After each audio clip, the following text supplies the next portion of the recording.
দিয়েছি।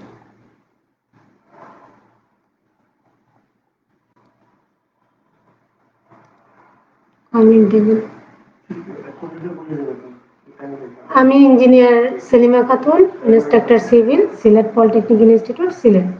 আজকের অনলাইন ক্লাসে সবাইকে স্বাগত। আজ আমি সিভিল টেকনোলজি ফাউন্ডেশন ইঞ্জিনিয়ারিং সাবজেক্টের foundation on non uniform soil's নিয়ে আলোচনা করব। আজকের আলোচনার প্রধান প্রধান অংশগুলো হলো অসমরূপ মাটির সংজ্ঞা, শক্ত মাটির উপরে নরম বা আলগা মাটির স্তর সম্পর্কে জানা, নরম মাটির স্তরের উপর অনমনীয় বা শক্ত মাটির স্তর সম্পর্কে আলোচনা করা, পর্যায়ক্রমে নরম ও শক্ত মাটির স্তরের আচরণ সম্পর্কে জানা, অনিয়মিত বা পরিবর্তনশীল মাটির স্তূপের আচরণ, অসমরূপ মাটিতে ঢালের খনন এবং স্থিতিশীলতা। অসমরূপ মাটি অর্থাৎ একই রূপ না, তাহলে এর মধ্যে বিভিন্ন রূপ রয়েছে, বিভিন্ন অংশ রয়েছে। তাহলে এই অংশগুলোর মধ্যে বিভিন্ন পার্টিকেল গুলো আগে আমরা দেখে নিই। এখানে মূলত সয়েলের মধ্যে থাকে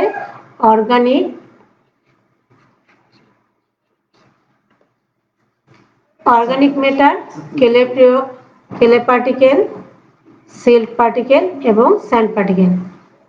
আমার লাইনের সমস্যা হওয়ার কারণে আমি প্রথম থেকে আবার শুরু করছি। এখন থেকে আমার ক্লাসটা ধারাবাহিকভাবে চলবে আশা করা যায়। এবার আসি আমরা সয়েল পার্টিকেল যে স্ট্রাকচার থাকে সেই স্ট্রাকচার গুলো বলছি। গ্রানুলার স্ট্রাকচার, এটি হলো ব্লকি। ব্লকের মধ্যে থাকে সাধারণত অ্যাঙ্গুলার এবং সাব অ্যাঙ্গুলার, লেন্টিকুলার অর্থাৎ মসুরির দানার আকৃতির, প্লেটি, ওয়েজ আকৃতির। ছবিটা খুব ভালো করে আমরা লেন্টিকুলার এবং ওয়েজ এই দুটি শব্দ আবারও আসবে, একটু ভালো করে লক্ষ্য করি। Prismatic, columnar. আর স্ট্রাকচারলেস যেগুলো থাকে অর্থাৎ কোনো স্ট্রাকচার সে গঠন করে না, সেটা হচ্ছে সিঙ্গেল গ্রেইন এবং ম্যাসিভ। এছাড়াও বিভিন্ন টাইপের স্ট্রাকচার এখানে দেখানো হয়েছে স্বতন্ত্রভাবে। এবার আসি স্যান্ড পার্টিকেল গুলো কিভাবে থাকে দেখাচ্ছি। এবং এখানে ক্লে পার্টিকেল গুলো ফ্ল্যাকি বা চ্যাপ্টা আকৃতির হয়ে থাকে এবং এরাও ছোট বড় মিলে ঘন সন্নিবেষ্ট হয়ে থাকে। এবার আমি শুরু করছি অসমরূপ মাটির সংজ্ঞা। সমরূপ নয় অর্থাৎ একই রকম নয়, সেই মাটিগুলোকে অসমরূপ বলছি। তাহলে একই রকম নয়, একই রকম কি থাকতে হবে? সয়েল পার্টিকেল গুলোকে একই রকম থাকতে হবে এবং তাদের আচরণ ও বৈশিষ্ট্যগুলো একই রকম থাকতে হবে, কিন্তু এই মাটির ক্ষেত্রে সেরকম নয়। আমরা এর আগের অধ্যায়ে আমরা পড়েছি কোহেসিভ সয়েল এবং নন কোহেসিভ সয়েল, তাই না? তাদের একটা নির্দিষ্ট বৈশিষ্ট্য ছিল। কিন্তু আজকের যে অধ্যায়টা আমরা আলোচনা করছি এখানে দুটোই বিদ্যমান, আবার একটি বিদ্যমান নয়, এরকমই একটা অবস্থা, যা কিনা বলা যায় এই ধরনের মাটির কিছু উপাদান বল প্রতিরোধক এবং অসংকোচনশীল। যখনই সে বল প্রতিরোধ করতে সক্ষম তখন সে আর সংকোচনশীল হবে না, তাই বলছি বল প্রতিরোধক এবং অসংকোচনশীল। এবং কিছু উপাদান আছে যেগুলো দুর্বল, যেহেতু সে বল প্রতিরোধ করতে সক্ষম নয়, সর্বতই সে সংকোচনশীল। এই দুই উপাদানের সমন্বয়ে গঠিত যে মাটি তাকে আমরা বলবো অসমরূপ মাটি। ভূনিম্নস্থ মাটিকে তুলনামূলকভাবে সুষম আকৃতির মনে করা হয়। অধিক গভীরতা অথবা সীমিত গভীরতা পর্যন্ত বিস্তৃত থাকে। বাস্তবিক পক্ষে মাটির এইরূপ সুষম অবস্থা সচরাচর পরিলক্ষিত হয় না। ভূনিম্নস্থ মাটি অধিকাংশই কম বা বেশি লেন্টিকুলার পদার্থ দ্বারা গঠিত হয়ে থাকে, যেটার ছবি আমি আগেই দেখিয়েছি। আদর্শ পেনিট্রেশন টেস্ট এবং সাধারণ ল্যাবরেটরি টেস্টের প্রাথমিক তথ্যাদির উপর ভিত্তি করেই বলা যায় ভূনিম্নস্থ মাটির কিছু অংশ পর্যাপ্ত শক্তিশালী এবং অসংকোচনশীল। এগুলো আমরা টেস্টের মাধ্যমে জেনে থাকি। এবার আমরা জানব নরম মাটি স্তরের নিচে শক্ত মাটি স্তর অথবা শক্ত মাটি স্তরের উপরে নরম মাটি স্তর। সাধারণত আমরা ভূগর্ভস্থ মাটির উপরের স্তরের মাটি নরম বা আলগা মাটি দ্বারা গঠিত হয় বা জেনে থাকি। ভূপৃষ্ঠের একেবারে উপরে যে মাটিটা থাকে তার ভার বহন ক্ষমতাটা কম থাকে বা আলগা থাকে। মাটির অসন্তোষজনক আচরণগুলো স্পষ্ট বোঝা যায়।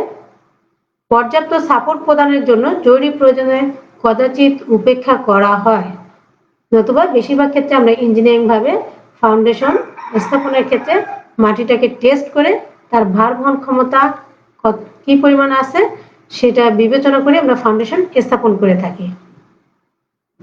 আবার খননের মাধ্যমে মাটির উপর অতিরিক্ত চাপ কমিয়ে এর উপর র্যাফট ভিত্তি নির্মাণ করা যায়। এ জাতীয় মাটির ক্ষেত্রে স্বতন্ত্র ফুটিং ভিত প্রদান করা যাবে কিনা সে সম্বন্ধে সিদ্ধান্তের প্রয়োজন হয়। উপরের মাটির স্তর অনেক গভীর পর্যন্ত বিস্তৃত এবং নরম মাটির স্তরের বসন বিবেচনা করে উপরের স্তরের মাটির নিরাপদ ভারবহন ক্ষমতা নির্ণয় করে এর উপর ফুটিং এর প্রকৃতি নির্ণয় করা হয়। যদি নিরাপদ ভারবহন ক্ষমতা খুব কম হয় অথবা বসনের মান খুব বেশি হয়, সফট মাটির ক্ষেত্রে আমি বলছি, তবে আমরা পাইল বা পায়ার ভিত্তি নির্মাণ করব।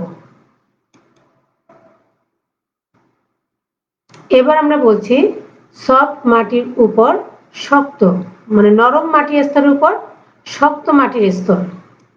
সচরাচর কিন্তু আমরা মনে করে থাকি যে ভূপৃষ্ঠের উপরের মাটিটা কম ভারবহন ক্ষমযোগ্য এবং আমরা কিছুটা গভীরে গেলে শক্ত মাটির স্তর পাবো যার উপর ফুটিং তার লোড স্থানান্তর করতে পারবে। কিন্তু এর ব্যতিক্রম ধর্মী যখন হয়ে থাকে যে উপরে হার্ড লেয়ার কিন্তু নিচে সফট লেয়ার, সেক্ষেত্রে কিন্তু আমাদের ফুটিং বা স্ট্রাকচার বেশি ব্যর্থ হতে পারে। এ ব্যাপারে সতর্ক থাকতে হবে এবং এটা শুধুমাত্র আমরা টেস্টের মাধ্যমেই জানতে পারবো। পর্যাপ্ত গভীরতা পর্যন্ত যদি আমরা টেস্ট করি তখনই জানতে পারবো যে হার্ড লেয়ারের গভীরতা কতটুকু এবং তারপরে কি পরিমাণ সফট লেয়ার আছে। শক্ত মাটির স্তর পাতলা হলে স্বতন্ত্র ফুটিং বা র্যাপ ফুটিং পর্যাপ্ত চাপ প্রদান করলে নিচের নরম মাটি ভেঙে যেতে পারে বা বসে যেতে পারে। আবার যদি উপরস্থ শক্ত মাটির স্তরের পুরুত্ব এত পর্যাপ্ত পরিমাণ হয়ে থাকে যে তার উপর স্বতন্ত্র ফুটিং বা র্যাপ ফুটিং এর চাপ নিচের সফট মাটি ভেঙে যাবে না, তবে কনসোলিডেশনের কারণে বসনের পরিমাণ অতিরিক্ত হতে পারে। কারণ আমরা জানি আমরা সচরাচর বসনের পরিমাণ বিবেচনা করে থাকি 1 ইঞ্চি বা 2.54 সেন্টিমিটার। অতিরিক্ত হলে সেটা আমাদের স্ট্রাকচারের জন্য এক ধরনের ব্যর্থতা বিবেচনা করে নিতে হবে। নরম মাটির উপর চাপের পরিমাণ নির্ণয় করে শক্ত মাটির স্তরের ব্যর্থতা প্রতিরোধের জন্য নিরাপদ সহগ হিসাব করতে হবে। নরম মাটির উপর সর্বোচ্চ প্রেসারের মান নরম মাটির নিরাপদ লোড বহন ক্ষমতা বেশি হবে না, অর্থাৎ এই মাটির লোড বহন ক্ষমতা যা আছে সেটাই উপর থেকে আসতে হবে বা ফ্যাক্টর অফ সেফটির মাধ্যমে সেই মানটাই দিতে হবে। এবার আসি সফট লেয়ারের উপর যদি হার্ড লেয়ার থাকে সেক্ষেত্রে আমরা কি ব্যবস্থা গ্রহণ করতে পারি। যেহেতু ফুটিং তার উপরস্থ কাঠামোর লোডটাকে তীব্রতার মাধ্যমে হার্ড লেয়ারে অর্থাৎ শক্ত মাটির স্তরের উপর ছড়িয়ে দেবে এবং শক্ত মাটি সেটা নরম মাটির উপর স্থানান্তরিত করবে। এক্ষেত্রে চাপের তীব্রতা যত কমানো যাবে অর্থাৎ মাটি যেন সহজে বহন করতে পারে সেটা করাই ভালো। এর জন্য আমরা কি করব, ফুটিং এর প্রস্থ যদি কম হয় বা এক ফুটিং থেকে আরেক ফুটিং এর দূরত্ব যদি বেশি হয়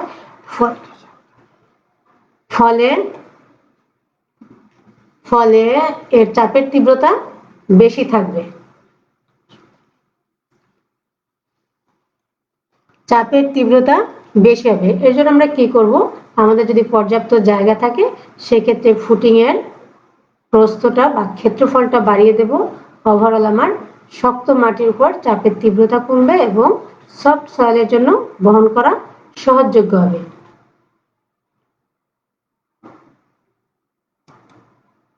ভাবে পীড়নের মান কমানো যাবে।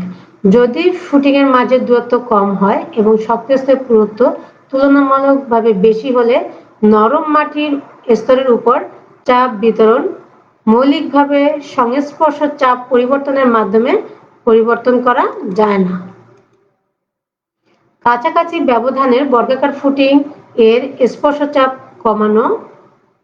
এখানে দেখা যাচ্ছে যে আমরা স্পর্শ চাপ প্রায় 50%, এখানে আছে 2 নিউটন, এখানে আছে 1 টন পার স্কয়ার ফিট, এখানে ছিল 2 টন পার স্কয়ার ফিট, অর্থাৎ ক্ষেত্রফল বৃদ্ধির ফলে এই চাপটা আমার 50% কমানো সম্ভব হয়েছে।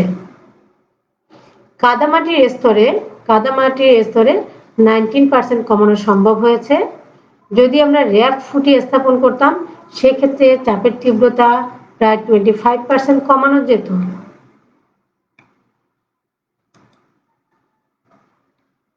লোড পরীক্ষার ক্ষেত্রে কি ধরনের ত্রুটি হতে পারে? নির্দিষ্ট ভূগর্ভস্থ মাটির অনুমোদনীয় ভারবহন ক্ষমতা নিরূপণের জন্য লোড পরীক্ষা করা হয়। যদি অধিকতর নরম মাটির উপরস্থ শক্ত স্তরের উপর লোড পরীক্ষা করা হয় তবে কাজটি ভুল তথ্য প্রদান করে এবং বিপজ্জনক হয়। সাধারণত আমরা যে প্লেট দ্বারা লোড বেয়ারিং টেস্ট করে থাকি, আমরা প্রিভিয়াস ক্লাসে এর আগে একটি ক্লাসে লোড টেস্টের মাধ্যমে দেখেছিলাম যে প্লেট দ্বারা আমরা টেস্ট করি তা ছিল 0.3 মিটার ইন্টু 0.3 মিটার আকারে, কিন্তু বাস্তব ক্ষেত্রে আমাদের ফুটিং এর চেয়ে অনেক বড় হয়ে থাকে। কাদামাটির সংলগ্ন শক্তি সাধারণত 21.5 টন পার মিটার স্কয়ার এবং অসংকোচনশীল বিবেচনা করা হয়, কিন্তু নরম কাদামাটির সংলগ্ন শক্তি মাত্র 3.23 টন পার মিটার স্কয়ার এবং সংলগ্ন সূচকের মান 0.27 ধরা হয়ে থাকে। টেস্ট প্লেটের জন্য ব্যর্থ লোডের পরিমাণ 66.71 টন পার মিটার স্কয়ার এবং যা স্লাইডিং তল পুরোপুরি শক্ত কাদামাটি স্তরের ভিতর অবস্থিত। টেস্ট প্লেটের ব্যর্থতার জন্য নরম মাটি স্তরের কোনো প্রভাব পড়ে না, কারণ টেস্ট প্লেটটি আমাদের যথেষ্ট ছোট থাকে। এখানে প্রেসার ডায়াগ্রামে আচরণের যে পার্থক্য সেটি দেখানো হয়েছে। আমার উপরটা হয়েছে হার্ড সয়েল বা স্টিপ ক্লে এবং নিচেরটা হলো সফট ক্লে। তাহলে যেহেতু উপরে হার্ড আছে, আমি ছোট টেস্ট প্লেট দিয়ে এখানে তার ভারবহন ক্ষমতা টেস্ট করছি, তাই আমি দেখতে পাচ্ছি তার নিচের যে প্রেসার ডায়াগ্রামটি এটা মোটামুটি হার্ড স্টিপ ক্লের মধ্যে সীমাবদ্ধ রয়েছে। কিন্তু যখন আমি এই টেস্টের মাধ্যমে বাস্তবিক একটা ফুটিং স্থাপন করব সেক্ষেত্রে তার চাপের তীব্রতা টেস্ট প্লেটের ন্যায় যদি আমি নিই শুধুমাত্র স্টিফ ক্লের মধ্যেই থাকবে না, এটা সফট ক্লের মধ্যে যথেষ্ট প্রভাব ফেলবে। এক্ষেত্রে আমার যথেষ্ট বিবেচনা করে ফুটিং স্থাপন করতে হবে। ফুটিং দ্বারা নিরাপদে ভার বহনকৃত লোডের হিসাব নিরূপণ করতে হবে। কাদামাটির ভারবহন ক্ষমতার চেয়ে বেশি লোড দেওয়া যাবে না, যা টেস্ট প্লেটের প্রাপ্ত মানের চেয়ে অনেক কম হবে সেই পরিমাণ মান দিতে হবে। যেহেতু শক্ত এবং নরম কাদামাটির চরম ভারবহন ক্ষমতা একই সাথে উৎপন্ন হয়, তাই বড় আকারের ফুটিং এর জন্য নরম কাদামাটির বসনের মান বাস্তব ক্ষেত্রে 0 হবে। বড় আকারের ফুটিং এর নিচে নরম কাদামাটি স্তরের উপর পীড়নের মান গভীরতা বাড়ার সাথে সাথে কমতে থাকে। নরম কাদামাটি স্তরের উপর পীড়নের জন্য বসনের মান 25 সেন্টিমিটার বা 1 ইঞ্চি। লোড পরীক্ষার দ্বারা বসনের মান 0 হলেও এই পীড়নের কারণে অতিরিক্ত বসন সৃষ্টি হতে পারে। এবার আমরা আলোচনা করব পর্যায়ক্রমে নরম ও শক্ত স্তর বিশিষ্ট মাটির আচরণ। আমি এখানে ছবি দিয়েছি নরম শক্ত নরম শক্ত নরম শক্ত, অর্থাৎ এটা শুধুমাত্র টেস্টের মাধ্যমে আমরা জানতে পারবো। এছাড়া বাস্তবিক ক্ষেত্রে এখানে একটা আমি ছবি স্থাপন করেছি যা কিনা হার্ড ক্লে, এটা একটি হার্ড ক্লে এবং এখানে হার্ড ক্লে দেওয়া আছে, এখানে স্যান্ডি লেয়ার এবং নিচেও স্যান্ডি লেয়ার আছে, এটা আছে steep clay medium grey clay, উপরে আছে সফট গ্রে ক্লে, অর্থাৎ ভূগর্ভের বিভিন্ন লেয়ারে বিভিন্ন রকমের মাটি বিদ্যমান থাকতে পারে। ভূগর্ভস্থ মাটিতে কতিপয় দুর্বল স্তর বিদ্যমান থাকে, তবে প্রতিটি স্তরের জন্য ভারবহন ক্ষমতা এবং বসনের হিসাব করতে হয়। কাঠামোর অধিকাংশ বা পূর্ণ ওজনের সমান ওজনের মাটি খনন করে তুলে ফেলে সমান ওজন সমন্বয় করে র্যাপ ভিত্তি স্থাপন করা যেতে পারে। ভূপৃষ্ঠের কাছাকাছি স্থানে স্বতন্ত্র ফুটিং এর দ্বারা কাঠামোর ভার বহনে সক্ষম না হয়, তবে পাইল বা পায়ের দ্বারা কাঠামোর ওজন পর্যাপ্ত গভীরতায় মাটির শক্ত স্তরে স্থানান্তর করা যায়। আবার পাইল বা পাইলের ক্ষেত্রে বিশেষ করে আমরা জানি, যদি সে শক্ত স্তর না পায় তবে সে ফ্রিকশনের মাধ্যমে কিন্তু লোড বহন করতে সক্ষম। হিসাবের ফলাফল থেকে পায়ার এবং পাইলের গভীরতা নির্ণয় করা হয়। ভারবাহী মাটি স্তরের উপর শক্ত মাটি স্তরের ভিতর দিয়ে পাইল বসানোর সময় সুবিধাগুলো পর্যবেক্ষণ করে অভিজ্ঞতার সাহায্যে পায়ার অথবা পাইলের প্রকার নির্বাচন করতে হবে। টেস্ট পাইল বসানো ব্যতীত পাইলের দৈর্ঘ্য সঠিকভাবে বিবেচনা করা যায় না। এবার আসি আমরা অনিয়মিত বা পরিবর্তনশীল মাটির স্তূপ, অর্থাৎ এক্ষেত্রে মাটির স্তূপটা যে কি প্রকার পরিবর্তনশীল সেটারও কোনো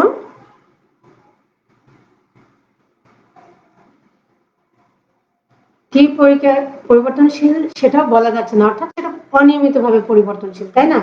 এক্ষেত্রে দানাগুলো সাধারণত লেন্টিকুলার হয়ে থাকে এবং ওয়েজ আকৃতির কণা দ্বারা গঠিত হয়ে থাকে। ভারবহন ক্ষমতা এবং বসনের মান সূক্ষ্মভাবে নির্ণয় করা প্রায় অসম্ভব হয়ে যায়। অনুমানের উপর ভিত্তি করে সেটেলমেন্ট হিসাব করা হয়। অধিক সংখ্যক সাবসারফেস সাউন্ডিং সহযোগে কিছু সংখ্যক গর্ত এবং মাটি পরীক্ষার মাধ্যমে ভূস্তরের সাধারণ বৈশিষ্ট্য নির্ণয় করাই যুক্তিসঙ্গত হবে। এদের বৈশিষ্ট্য নির্ণয় করার উদ্দেশ্য কি? উদ্দেশ্যগুলো হলো ভূস্তরের নরমতম উপাদানগুলোর আকার এবং বিতরণ সম্পর্কে জানা, উপাদানগুলোর সবচেয়ে প্রতিকূল সংযুক্তি যাচাই করা, ভূগর্ভস্থ মাটি স্তরের সবচেয়ে উচ্চ পীড়ন অঞ্চলের সবচেয়ে প্রতিকূল অবস্থা বিবেচনা করে বসনের মান নিরূপণ করা।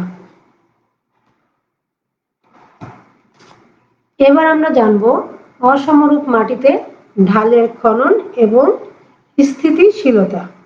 এটা আমরা আগে ক্লে মাটির ক্ষেত্রে বিবেচনা করে আসছি, এখানেও প্রায় সেই সমসত্ব ক্লে মাটির ন্যায় আচরণ করবে, তবে কিছু কিছু ক্ষেত্রে ভিন্নতা হয়ে থাকে। তাহলে আমরা জানি যে ক্লে মাটির ক্ষেত্রে এখানে কিন্তু ক্লে, স্যান্ডি, আবার ক্লে নেওয়া হয়েছে, স্যান্ডি সিল্ট এবং ক্লে নেওয়া হয়েছে, অর্থাৎ অসমরূপ মাটিকেও দেখানো হয়েছে, কিন্তু এই ছবিটা আমরা সমসত্ব ক্লেতে দেখেছিলাম, তাই না? তাহলে আমরা জানি যে ভূপৃষ্ঠ থেকে যদি ফার্ম বেসটা অধিক গভীরে না যায়, তাহলে ঢাল ফেল করার ক্ষেত্রে একটি বৃত্তাকার অংশ উৎপন্ন হয়, যা কিনা ফার্ম বেজের সাথে স্পর্শক হিসাবে কাজ করে। এখানে সেই ছবিটাই নেওয়া হয়েছে। যেহেতু এটা বৃত্তের অংশবিশেষ হিসেবে কাজ করছে, তাহলে নিশ্চয়ই এর একটা কাল্পনিক বৃত্ত কেন্দ্র আছে। কেন্দ্রটা হলো আমার ও এবং এর ব্যাসার্ধ হলো আর। এবং মনে রাখতে হবে এক্ষেত্রে কেন্দ্রটা সচরাচর ঢালের মধ্য বরাবর হয়ে থাকে। স্লাইডিং পৃষ্ঠকে বৃত্তাকার আকার হিসেবে অনুমান করা হয়। আমি বলেছি স্লাইডিং ভরকে কতগুলো খাড়া স্লাইডে বিভক্ত করা হয়। এখানে আমি 1 2 3 4 5 6 7 8 মনে রাখতে হবে। এই টেস্ট করার জন্য 8 থেকে 15টি স্লাইডে বিভক্ত করা হয়ে থাকে। স্লাইডগুলো ফ্রি বডি বিবেচনা করব। একটু আলোচনা করি। আমি এই মুহূর্তে যে স্লাইডটি নিয়েছি সেটা হলো HDEG স্লাইডটি। তাহলে এই স্লাইডের ওজনটা কত হবে? এই স্লাইডের জন্য এই স্লাইডটাকে আমি পৃথকভাবে নিয়ে আসছি এখানে, যার ওজনটা এখানে দেওয়া হয়েছে ডেল ডাব্লিউ। ক্ষুদ্র এরিয়ার জন্য যে ওজনটা সেটা হচ্ছে ডেল ডাব্লিউ। এই ওজনটাই আমার ড্রাইভিং ফোর্স অর্থাৎ ফেল করার জন্য ড্রাইভিং ফোর্স হিসাবে কাজ করবে, যা কিনা সরাসরি লম্ব আকৃতিতে নিচের দিকে থাকবে, ওয়াই অ্যাক্সিসে বিদ্যমান থাকবে। এবং ড্রাইভিং মোমেন্ট যদি বলি তাহলে এর জন্য মোমেন্ট কত হবে, যেহেতু ডাব্লিউ এলটা এই ছবিতে আমি লক্ষ্য করি ডাব্লিউ এলটা ওয়াই অ্যাক্সিসে আছে এবং এই বল বরাবর কেন্দ্র পর্যন্ত দূরত্বটা আমার এল ডাব্লিউ আছে, তাহলে এর মোমেন্টটা হবে del W into L W. এবং টোটাল যদি আমি বলতে চাই তাহলে summation of del W L W. এখানে সামেশন বলতে বীজগাণিতিক যোগফল, কারণ হলো কেন্দ্রের ডান দিকে যেগুলো আছে ক্লকওয়াইজ মোমেন্টের জন্য আমি বলেছি পজিটিভ, এবং বাম দিকে যেগুলো আছে এগুলো যেহেতু অ্যান্টি ক্লকওয়াইজ মোমেন্ট উৎপন্ন করবে তাই এগুলোকে নেগেটিভ বিবেচনা করতে হবে। আচ্ছা, ড্রাইভিং মোমেন্টের দুটি কম্পোনেন্ট আমরা লক্ষ্য করছি, একটি হলো নরমাল এবং আরেকটি হলো ট্যানজেনশিয়াল। নরমাল কম্পোনেন্টকে ডেল এন দিয়ে এবং ট্যানজেনশিয়াল কম্পোনেন্টকে ডেল টি দিয়ে নির্দেশ করা হয়েছে।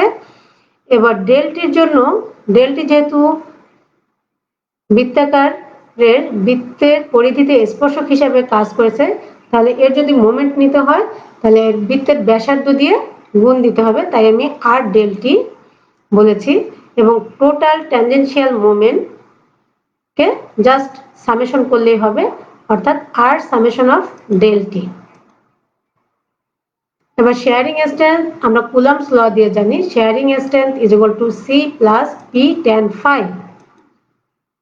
এখানে সি বলতে কোহেসিভ ফোর্স আমরা কোনটা নিব, ইউনিট কোহেসিভ ফোর্স আমরা এখানে ছবিতে দেখতে পাচ্ছি রেজিস্টিং ফোর্সের যে ছবিটা আমাকে ফেল করতে বাধা দিচ্ছে সেই রেজিস্টিং ফোর্সের জন্য ইউনিট কোহেসিভ ফোর্স দেখতে পাচ্ছি।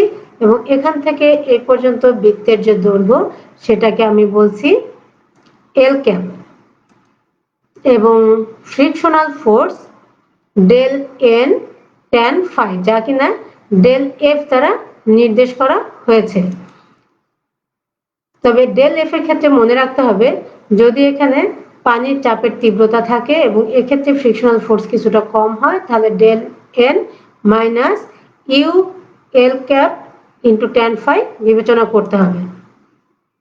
তাহলে রেস্টিং মোমেন্ট কি হবে, কোহেসিভ ফোর্স এবং ফ্রিকশনাল ফোর্স দুটি যোগ করে তার সাথে আর দিয়ে গুণ দিলে মোমেন্ট পেয়ে যাব, এবং টোটাল রেস্টিং মোমেন্ট পেতে গেলে আমাকে সামেশন করতে হবে। এবার আসি factor of safety. Factor of safety হলো total resisting moment by total tangential moment. আমরা আগে এটা ক্যালকুলেশন করে বের করে রেখেছিলাম, টোটাল রেজিস্টিং মোমেন্টের সূত্রটা বসিয়ে দিলাম এবং টোটাল ট্যানজেনশিয়াল মোমেন্টের মানটা বসিয়ে দিলাম। দেখা যাচ্ছে আমার উপর এবং নিচ থেকে আরটা কাটা যাবে। তাহলে এটাই ছিল আমার ফ্যাক্টর অফ সেফটির সূত্র। এবার আসি এই মাটির ক্ষেত্রে কখনো কোহেশন লেস সয়েলও হতে পারে, আবার প্লাস্টিক ক্লেও হতে পারে। প্লাস্টিক ক্লের ক্ষেত্রে ফাই ইকুয়ালটা আমরা কত ধরি, 0 ধরে থাকি, তাই না? তাহলে সেক্ষেত্রে আমি ফাইয়ের মানগুলো যদি 0 বিবেচনা করে থাকি তাহলে এফ ইজ ইকুয়াল টু পেয়ে যাব C L cap by summation of del T. এবং এখানে যদি ডেল টির মান আমি বসিয়ে দিই ডাব্লিউ এল বাই আর, তাহলে আমার সূত্রটা পেয়ে যাই আর C L cap by L W. Foundation engineering এ বিবেচিত যে তল বরাবর ফ্যাক্টর অফ সেফটির মান সর্বনিম্ন হবে সেই তল বরাবর স্লাইডিং ব্লক ব্যর্থ হবে। তাই আমাদেরকে বিভিন্ন ব্যাসার্ধের বৃত্তচাপ বিবেচনা করে যতক্ষণ না সর্বনিম্ন নিরাপদ সহগের মান পাওয়া যায় ততক্ষণ এটাকে ক্যালকুলেশন করে বের করতে হবে।